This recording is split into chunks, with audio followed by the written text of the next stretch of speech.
Okay,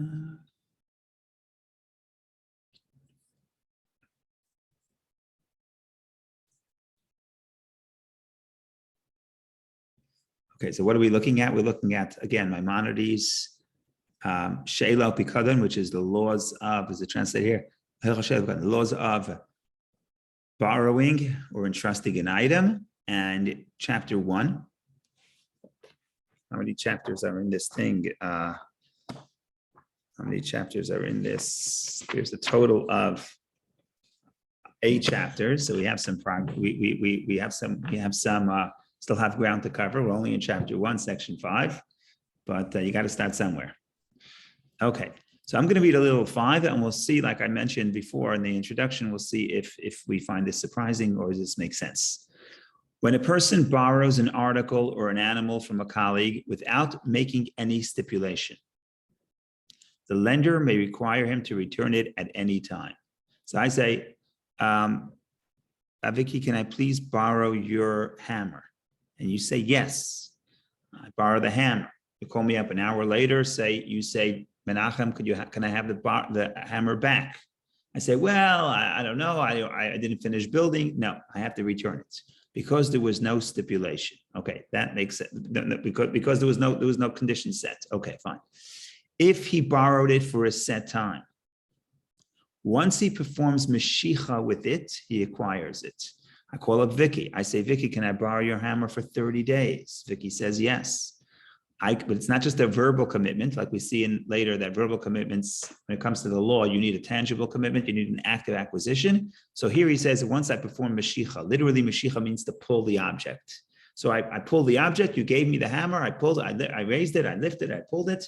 Now I got the hammer. We had a commitment for 30 days. That active acquisition means I acquire it for 30 days. And the owner may not compel the borrower to return it from his possession until the conclusion of the period for which it was borrowed. That's point number 1.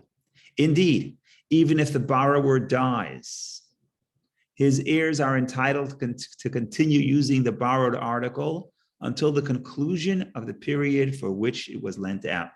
So again, somebody borrows from Vicky a hammer. I'm not going to say me because I don't want to talk about the end of the second half of the situation.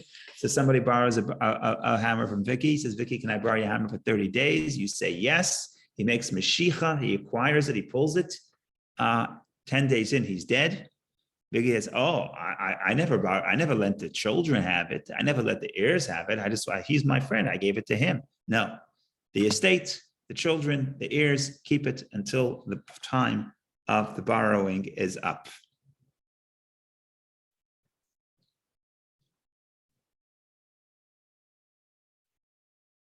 Now, that itself is some disagreement. We'll get to that later. We'll get to that later. Okay.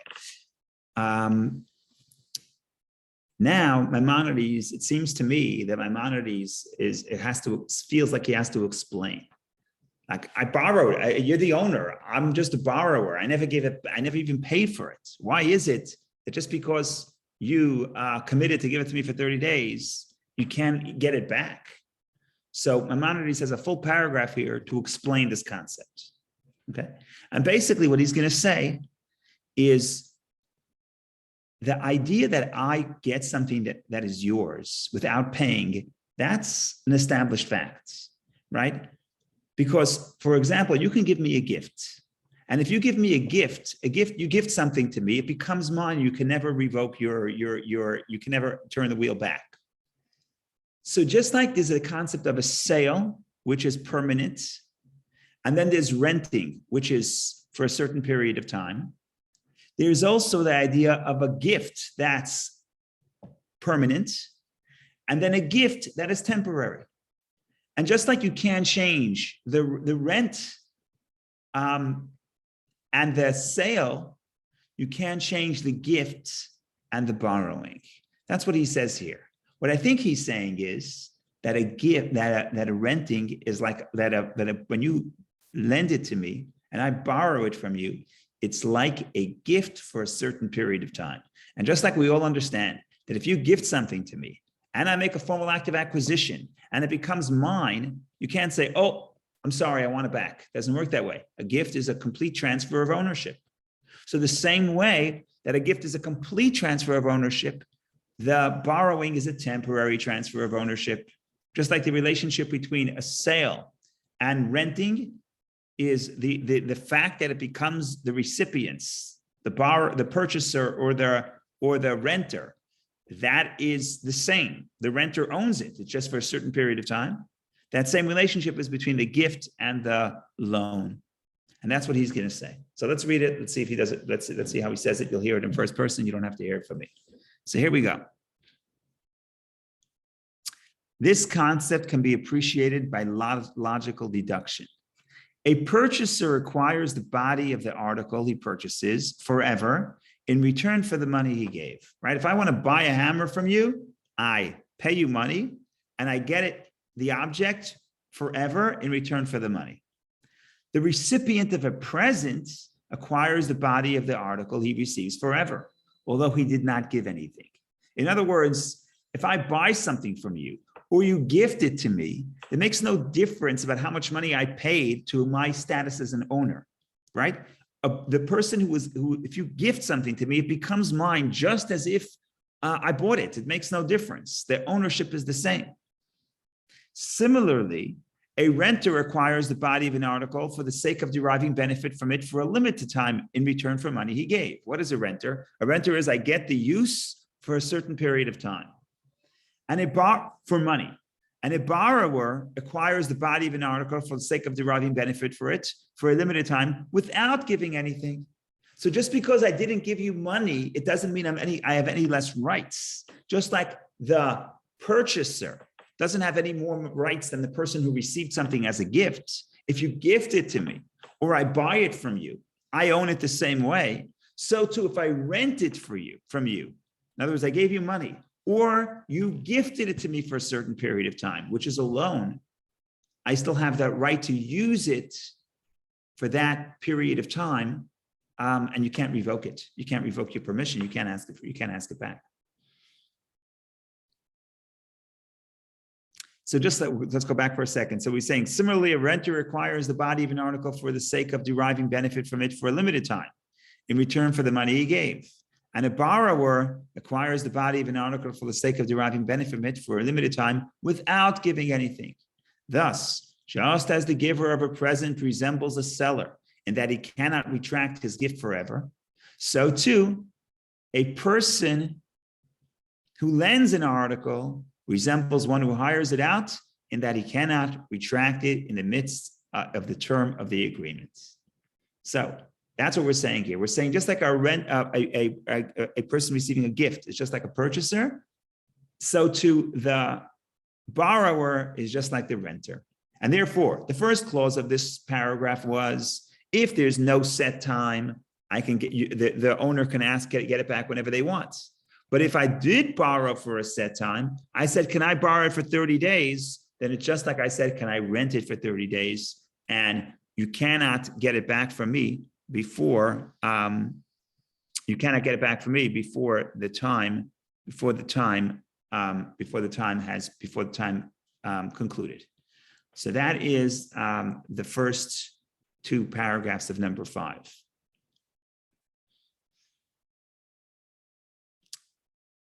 Now we're getting into something a little bit different.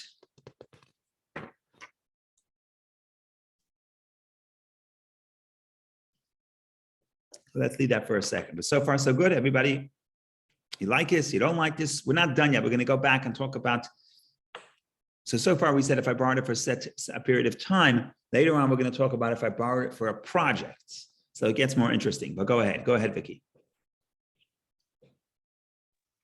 Well, earlier you asked for if that's intuitive or counterintuitive. I think it makes perfect sense, not only from the logical point of view, but psychological, because if the person is willing to give you a gift for a certain period of time, it reflects not only your will, but also the nature of a relationship. So there is that doesn't make any sense to kind of change unless something happened outside of this agreement.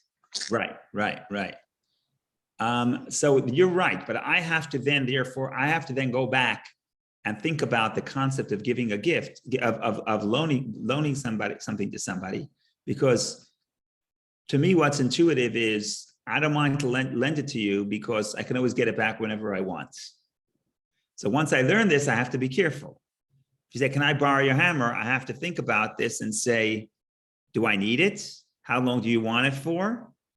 So I have to rethink the way I allow my items to be, the way I would lend my items, which is not a bad thing, because otherwise I'd be nice to you, I give it to you, but if I need it back, then I ask it back, and then all of a sudden there's unmet expectations and people are upset at each other. So maybe it's actually better at the outset to understand that lending something to somebody, if you lend it without a set time, no problem, you can get it back whenever you want. But if the guy happens to say, oh, I need it for 30 days, or we'll see later, I need it for a project, then think about it in advance. Understand that a commitment to lend for a certain period of time or for a project, that is a commitment. And it's a commitment that you're going to have to keep. But there's also a difference between the gift and the logical difference between the gift and the borrowing for a certain period of time, because the gift is unsolicited and the borrowing is solicited. That's true. That's true. That's true. So you're right. It's not a perfect analogy, but I think what Maimonides is saying, the fact that I did not pay money is nothing to do with my ownership. We're comparing the gifter to the gift recipient to the purchaser, right? If a house was gifted to you or you bought it, it's not less yours because it was gifted to you. That's the element here. And therefore, borrowing for a set period of time is just like renting for a set period of time. The fact that I did not pay any money is irrelevant. By the way, American law, I don't know if we have any lawyers on the call, but in American law, I think when you buy a house, even if you get a gift, you say you're giving it for, there's no such thing as a gift. You have to say that you're paying $1. You have to get consideration, right? So if you want to gift me your house, you would say you're gifting me title in return for consideration of $1. Because in the secular law, there's no such thing as gift. If you don't pay for it, it's not yours, right? But Maimonides here is making the opposite point. He's saying, no, you don't have to pay to get it. If it was gifted to you, it's yours, just like if you bought it. So we're not saying, yeah, of course there's a difference, solicited, not solicited, but the simple question is, should you look at the borrower and say, you have no rights, you never paid for it? They say, so what?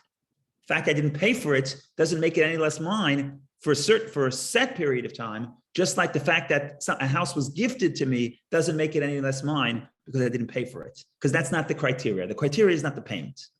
Yes, if you're not going to gift your house to a stranger, you'll only give it to them if they sell you money. That's a separate consideration. Who do you want to gift your house to? To someone who gave you money or someone who did? It's fine.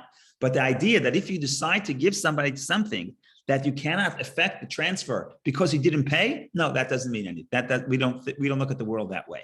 And the same thing is with the gift. So just with the renting. So just like a gift is just like the recipient of a gift is no less owner because he didn't pay. So the borrower has no less rights to use this object than a renter, even though the renter paid and the borrower didn't. Because a borrower, when you allow the person to borrow your object, you're essentially giving them a gift of a temporary gift of usage, not ownership of the actual object, but usage. You're giving them the usage. Right. So even Maimonides agrees that the nature of a relationship supersedes all logic. Yeah, in other words, well, there's an expression in the Talmud that says, if you would not give me pleasure, I would not give you a gift. In other words, we understand that relationships, there's no one-way street. There's no like, oh, I'm so kind, I'm gifting you something. If I'm gifting you in a relationship, both parties benefit. What I think, if you're looking for a takeaway a catchphrase, what I would say is that in the Talmud, the payment could be intangible, not just money, right? It's not like money. You come to a capitalistic society, everything is measured by money, right? Even the GDP of the country is how much money, how much goods and services we produce. So there's a whole pushback. What about things that are not measured like money, like people taking care of other people, taking care of family members, taking care of elderly? Oh no, that's not GDP. Why not? Why not? Because there's no price tag. Okay, so is that the way we value it? But it has to have a price tag. So the Talmud understands that the Talmud understands that I think it does. Maimonides doesn't say this, but yes, if you're getting a gift, he's only giving you a gift because you do something for them, and there's a two-way street. Every relationship is two-way street. Okay, so the consideration, what I'm paying you, is not currency. Okay, so it's a different form of currency. So it's intangible currency. So I think that's one way to differentiate between the capitalistic society and between what Maimonides is saying, because this is a quote in the Talmud. Had you not, I don't know if it's said in this context, but it's said in general about a gift. Had you not given me pleasure, I would not give you a gift, or you would not give me a gift. You see what I'm saying? Right. There is an expression of spiritual currency. Yes. Agreed. Okay, I'm going to have to take like a 10-second break only because I have to plug my computer in, because even though spiritual currency is very important, but we cannot just be in the spirit, be also in the physical world. So we have to have also physical energy in addition to the spiritual energy, which we're doing good at. So I'm just going to excuse myself for about, 15 seconds.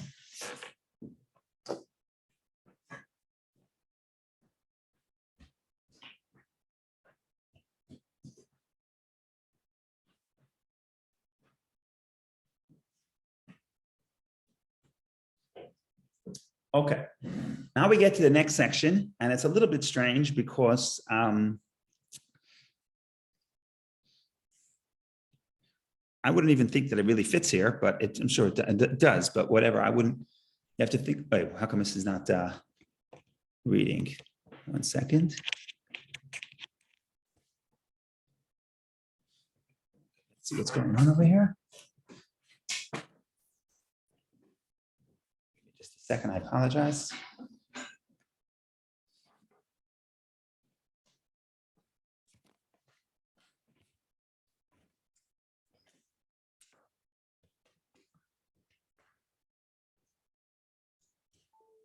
Oh, there we go.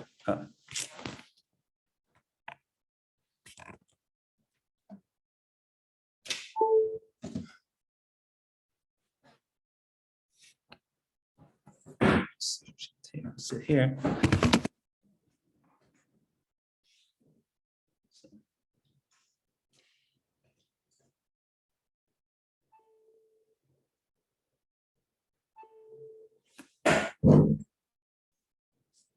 Okay, if we don't breathe, then we'll keep it plugged in. Okay, so beautiful. Okay, so we're shifting now to a sort of a parentheses, but what's happening here is, remember we discussed, so we discussed the fact that if someone borrows something and then they die, but borrowed for a certain period of time, and then they die, then even the heirs, the people who inherit are allowed to continue using it until the time of the borrowing, until the time expires. So we're going to get into this discussion of father borrowing, then the father dies. Now, the borrower himself has a very high bar of responsibility, as we said. With one or two exceptions, the responsibility is completely in the hands of the borrower. Now the problem is the father died, the children inherit. The children now should theoretically get all the responsibility. The problem is that the children don't know this is a borrowed item. So imagine the father borrowed a cow. Children are not so careful, the cow was stolen. 30 days later, the time is up. The original owner comes to the children and says, remember the cow? I lent it to your father. It's really mine. Can I have it back? They say, oops, we didn't know that this was a borrowed item. We're not denying it. We would be happy to give it to you back, but it's gone. So he says, the owner says, well, borrowers are fully responsible for everything because you get all the responsibility, because you get all the benefit.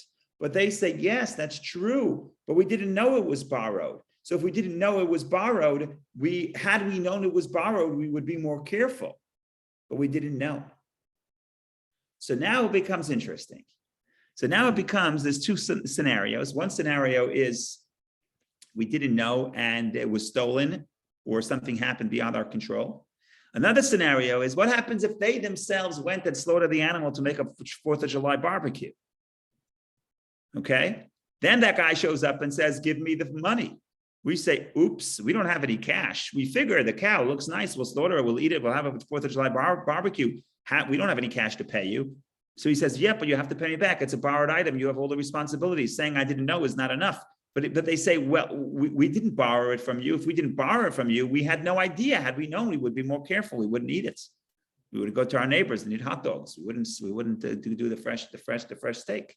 Okay, so that's a whole series of problems. The solution that we're going to get to is very interesting. It's going to take some time to process because, again, we live in a capitalistic society where everything has a set price by the marketplace. Here we're going to see a very interesting thing where a price for one person could be different for somebody else. It's a whole concept.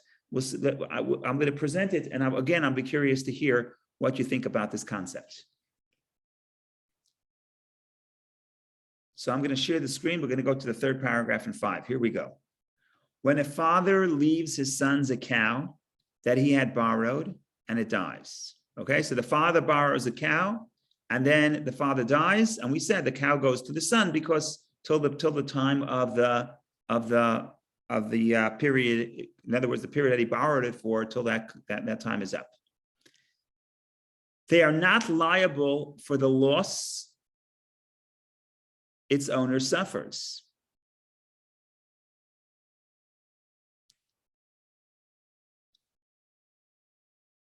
They're not liable. Why are they not liable? Because they had no idea it's a borrowed item. Next clause. If they thought that it belonged to their father and they slaughtered it and ate it, they are required to pay the price of its meat at a low price. If their father left them an estate, and the borrowed cow died or was slaughtered by them, they must pay its worth from the estate. What are we saying here? So let's get rid of the first case. The first case is the easiest. The father borrows a cow for 30 days. The father dies. The sons take over the estate. During those 30 days, the cow was, something unusual happened. The cow died. Typically, the borrower would be responsible. In this case, the borrower is not responsible because the children didn't know that it was a borrowed object. Okay, let's get rid of that case. Now comes the more complicated case. So the children see a beautiful cow. The father died. They figured they own it. They slaughter it for the 4th of July. This cow was a very expensive cow. It's worth $1,000. Why? Because it could. Because you can use it for all kinds of things. You can use it to plow, you can use it to have children, you can use it for milk. It's worth $1,000. These people slaughtered the cow and they eat the steak. Comes the time to pay. Comes the time and the object and the time is up and the time to return it comes.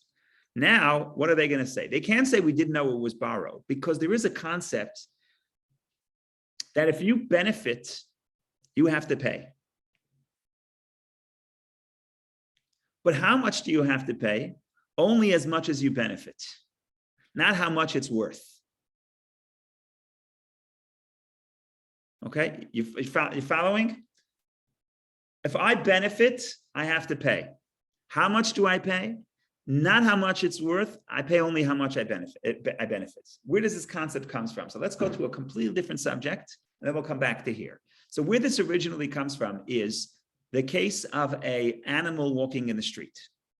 And if an animal walks in the street and sees beautiful fruit in the public domain and eats it, what's the law? The law is the owner of the animal does not have to pay because that's what animals do. And if you left your food out in the public domain, the animal is going to eat it. And the animal is going to eat it. And therefore, the owner of the animal is exempt. What happens if you left your fruit in a private domain and the animal trespassed and ate the fruit? Then the animal has to pay. Then the owner of the animal is responsible. However, there's a distinction that in certain cases, the owner of the animal does not have to pay the true value of this object. He only has to pay what this animal benefited from. In other words, the animal itself doesn't really care that you have the top quality grain. The animal will just eat anything. So if you would say, what does it cost me to serve my animal for lunch? It cost me $5. It happens to be that what it ate is worth $50. It doesn't matter. What I have to pay, my responsibility is not the damage I caused, but the benefit the animal derived. And the benefit the animal derived is $5 benefit, even though the damage is 50. There's other cases. If it fell, if the animal falls, and it was cushioned by falling on your beautiful vegetables. So the best vegetables benefited the animal. So there's one way to think about it is, how do you pay how much damage the animal caused? That's one way to look at it. Another way to look at it is, in certain cases, you don't look at what the animal caused, damage the animal caused. You look at how much benefit the animal got, even if it's less than the damage caused. Now let's go back to our case. The kids took a $1,000 cow and they slaughtered it, and they had the 4th of July barbecue. How much did they benefit? In other words, if they went to the butcher and they would buy the meat, it would cost $100. The live animal is worth much more. So now, the original owner comes to the children, and the original owner says, you have to give me this animal back. It belongs to me. I loaned it to your father. They said, we had no idea. And they said the first clause of this paragraph and the third paragraph says, if we had no idea, we're not responsible. So the law says you're right. They're not responsible because they had no idea that it belongs to some, that they had no idea that this is a borrowed item. But there's a different concept. The concept is, if you benefit, you have to pay. Oh, you ate those steaks, you have to pay. So that's what Maimonides says. Maimonides says you have to pay as much as you benefited, even though you only benefit $100, but the damage you caused is $1,000. So that's clause 1. The next thing we're going to say, give me just one more minute. If the estate has more money, then they have to pay 1,000. In other words, when they get off the hook by saying we're only paying 100 is if the estate has no other money. But if the estate does have money, then they'll have to pay 1,000. So I'm just going to share it. We'll read that inside, and then we'll take the questions. So let's read again the whole paragraph, the whole end of section 5. So when a father leaves his sons a cow that he had borrowed and it dies, they are not liable for the loss its owner suffers because they had no idea it's a borrowed item. Okay. If they thought that it belonged to their father who slaughtered it and ate it, they are required to pay the price of its meat at a low price. When he says a low price, he says bezo, low price. Low price is in Talmudic jargon means you pay what you benefited, not you don't pay what it's worth. If their father left them an estate and the borrowed cow died or was slaughtered by them, they must pay its worth from the estate. My mistake. Even the first clause, in all the cases, if they borrowed and it got stolen, but they didn't know it was a borrowed item, or they ate it and they didn't know it was a borrowed item. So if they have no other cash to pay, then they're exempt if it was stolen, and they only have to pay what they benefited if they ate it. But if the estate has other money, then the estate has to pay back the owner in full, not what they borrowed, but not what they benefited, but the damage they caused. So that's the end of section 5. I think for today this will be enough. I'm very interested to hear comments, questions, discussions. So please jump in. Okay, we'll do Vicky and then Zach, because Vicky had her hand up. Zach, I'm sorry, ladies first. Okay. Go ahead, Vicky. Questions. It appears to be that the comparison to the private domain versus public domain is more like a comparison to know and don't know. So maybe if the owner would tell the descendants that it's a borrowed object, maybe that will be if he would tell them, then my guess is if he told them and then they slaughtered it, they would have to pay the full damage, not say, oh, just what we benefited. Yeah, that's clear, because that would be like an act. That would be an act that is wrong, right? They slaughtered an animal that they knew did not belong to their father or did not belong to their estate. In that case, they would have to pay. My guess is, it doesn't say so explicitly, my guess is they would have to pay in full. The argument here is when they say, look, we have no other money to pay. The estate has no money. You want us to pay for something that we consumed thinking that it was ours. So we don't have to pay. So that guy says, okay, you know what? The law says, you know what? You're right. You don't have to pay what it's worth because you thought it was yours. But at the end of the day, you benefited, you had some stake. Pay what stake would cost you elsewhere, as opposed to pay what this beautiful animal that's good for not only steak, but also good for plowing and also good for milk. The animal, or the live animal, is worth much more. So again, I just think it's interesting. I hope Zach will comment on this about the same item could have different values of price for different people. So we're not just going to the marketplace and saying, we usually do that. We usually go to the marketplace and say, okay, whatever price it can fetch, that's the price. But over here, if there's no guilt on the part of the heirs, then you could differentiate in certain cases between the damage I caused you. In other words, to replace this item cost $1,000. The benefit I derived is only 100. So if I did something wrong, I have to pay you 1,000. But if I didn't do anything wrong, then I only have to pay you 100. Just an interesting way of looking at the world. I'm not saying you have to accept or not accept. It's just interesting. Go ahead, Zach, please. I think it is certainly true about modern law as well, but it looks like it has origin in the Jewish tradition. I'm not sure that smart people who make these smart laws understood that complexity of the laws make obstacles in people's communication. In particular, after listening to your lesson today, I firmly decided that if somebody comes to me and asks something to borrow, I will say no. I'm not going to sit down all day long and week long and study all these subtle laws and regulations and I'll say no. Forget about it. Right. So I agree with you that some lawyers who study Talmud like it. But that's why one of the first people I started learning with in Greenwich, a lawyer, started reading Talmud.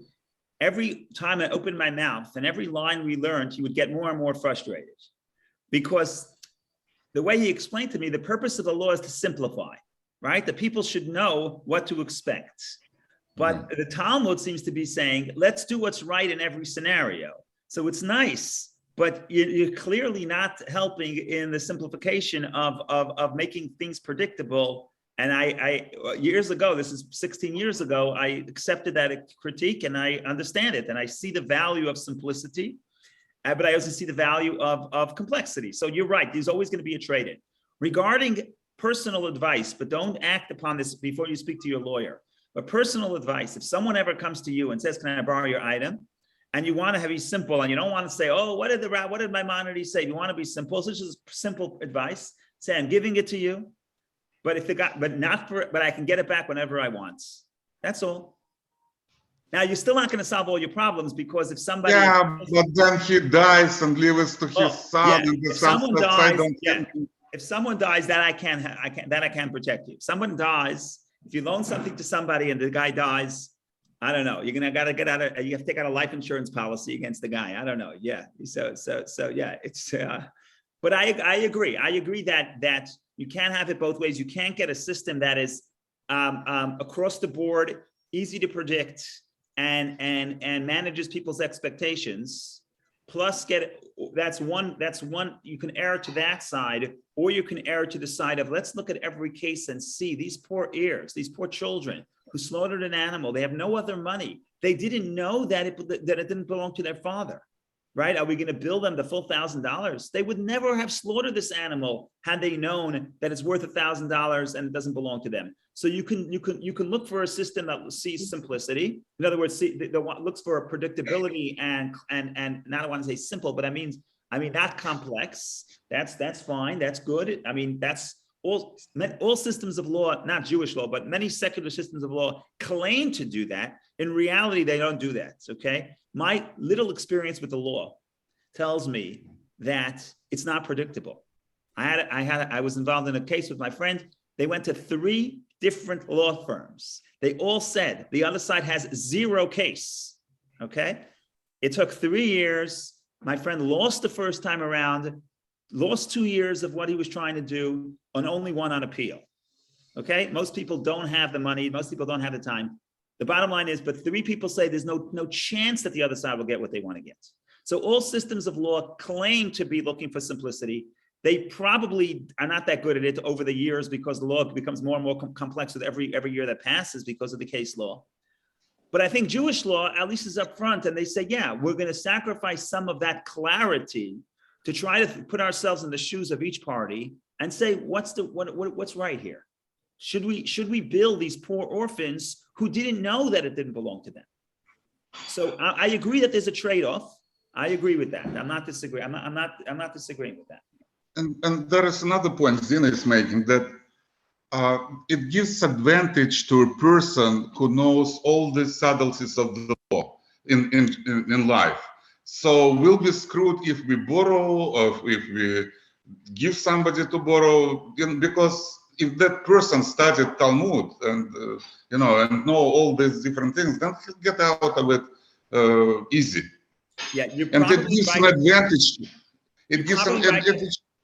You're probably right that there's some advantage, but I just want to look at this case. Look at this case because I can't talk about all the cases, but look at this cases where the orphans, they're not the orphans, the heirs, they could be adults. They're heirs. The heirs know nothing. They're not scholars. They're ignorant. They never went after first grade to school, right? They're ignorant of the law. They know nothing. They don't even know what's going on in the father's estate. They don't even know whether the cow belonged to their father, where he got it from, right? So these people know nothing. In this case, I can't talk for all cases. In this case, the ignorant are protected. In this case, we're not going to bill you the $1,000. We're only going to bill you what you benefited, which would be $100. So it's another exception. It's like, I'm not disagreeing with you. Yes, in any system of law, in any system you're going to make, the person who understands the system better is going to be a little more protected. I feel it's very modern problem, because in America lately, I just don't understand at all what's going on. I mean, certain things that seems to be absolutely illegal, suddenly they become, everybody says that it's okay, like open borders or stuff like that. Right. It's something that would be, to me, should contradict any law, certainly contradict Constitution. But for example, this, anything I don't want to get into, but right. It's the same problem with me. So you're saying that could you help clarify? You're saying, I want to understand. You're saying in American society, you're saying that the people who know are able to get around the law. Is that what you're saying? Right. Interpretation. The laws became the laws, right, and the interpretations, and the people who interpret it, and Supreme Court and legislature, they kind of screwed up. There is no simple things. Anything can possible. It depends if you're in power or not. So that is true, and that is, again, without taking sides, certainly in the case of the Supreme Court. In other words, the judicial philosophy, certainly constitutional law. I don't know about all areas of law. You have as you know, the people who are literalists and the people who basically say it's a living document. And I agree with your interpretation that once you get to a living document, the word doesn't mean anything. The word means what society wants it to mean. So I don't know about all areas of law, but constitutional law, your critique is correct. Certainly for the one side of the argument. The other side of the argument that's literalist, at least the words mean what we think they mean. That they have other problems, which is I'll be honest, I lean more to the originalist philosophy. But you have other problem is that a document that was written 300 years ago, you expect it, and it's not divinely ordained. You expect that we have to live that way today. So that's a separate problem. So for example, I don't want to start listing issues here, but I agree that in a matter of law, words are supposed to mean what they mean. You're getting that with the originalist perspective, literalist perspective. I think in Judaism, you have more of that. In other words, the judge doesn't have the power to reinterpret as much as the people who believe in the constitutional law that it's living, which means I could make it mean what I want it to mean. You have some of that. You have some leeway. The rabbis get creative, but if you want to generalize, we say words have to mean what they're supposed to mean. But I agree, this is a real problem, and you're living in interesting times where the country is divided, I think, more than anything exactly on this question. And in Judaism, you gave beautiful example that at least there is an idea to have clear and simplify laws, because it's in Judaism, not as opposed to in any other country. According to you, if person killed somebody, he is responsible. We don't care who gave you the order or what it came from. Right. Who are not in any other law. It's Interesting. like, Yeah. so that is simple, and that is kind of back to basic, and that's I feel in my guts, I feel that's right. Interesting. Yeah. So when it comes to Jewish law, in many areas, we're simple and we're straightforward, and especially with the big questions, and it's more intuitive. Yeah, I agree with your analysis. I don't think every area of monetary law is so intuitive, and you're going to have some back and forth. But I do think that like I said, again, I'm not a scholar. I can't speak about the entire Talmudic system. But even if we take what we discussed today as a scenario, we're looking at the owner, we're looking at the heirs. We say, if you have no cash, we're willing to look at saying, what did you know at the time? Had you known you wouldn't slaughter, we'll bill you less. If you have an estate and you made $1,000 damage, pay the damage. The point I'm trying to say is we are trying to look in to this people and see what they knew, what was the level of knowledge, and did they act in malice? In other words, did they act doing something wrong or not? So when it comes to monetary law, we're willing to get more into the details. When it comes to moral questions, there's less of that.